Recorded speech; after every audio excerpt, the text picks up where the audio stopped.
আওয়ামী লীগ নিষিদ্ধের দাবিতে ৪৮ ঘন্টার আলটিমেটাম দিয়ে কর্মসূচি ঘোষণা করেছে জুলাই গণ অভ্যুত্থানে আহতদের সংগঠন ওয়ারিয়র্স অব জুলাই। আজ শনিবার দুপুরে ঢাকা বিশ্ববিদ্যালয়ের রাজু ভাস্কর্যের সামনে আয়োজিত বিক্ষোভ মিছিল থেকে তারা এই আলটিমেটাম দেন। আগামী ৪৮ ঘন্টার ভিতরে নিষিদ্ধ করে যারা তাদেরকে সাপোর্ট করছে তাদের অনতিবিলম্বে ক্ষমা চাইতে হবে, অন্যথায় আমাদের কঠোর কর্মসূচি দিতে বাধ্য হবে।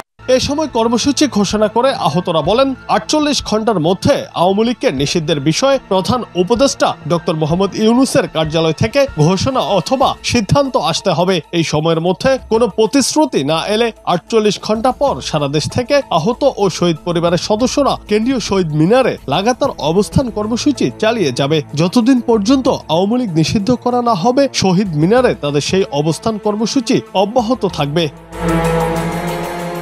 আহতদের পক্ষ থেকে আরো জানানো হয়, প্রধান উপদেষ্টা দেওয়া বক্তব্য প্রত্যাহার করতে হবে। আওয়ামী লীগ নিষিদ্ধের প্রশ্নে প্রধান উপদেষ্টা, আইন উপদেষ্টা সহ সব উপদেষ্টার অবস্থান স্পষ্ট করতে হবে। কেউ যদি আওয়ামী লীগকে পুনর্বাসনের চেষ্টা করে তাহলে তার গদি থাকবে না।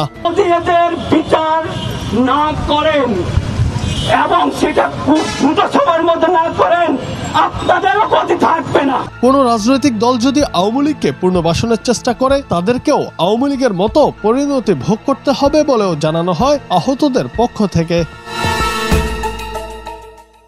জুনায়েদ আহমেদ, বাংলা টিভি।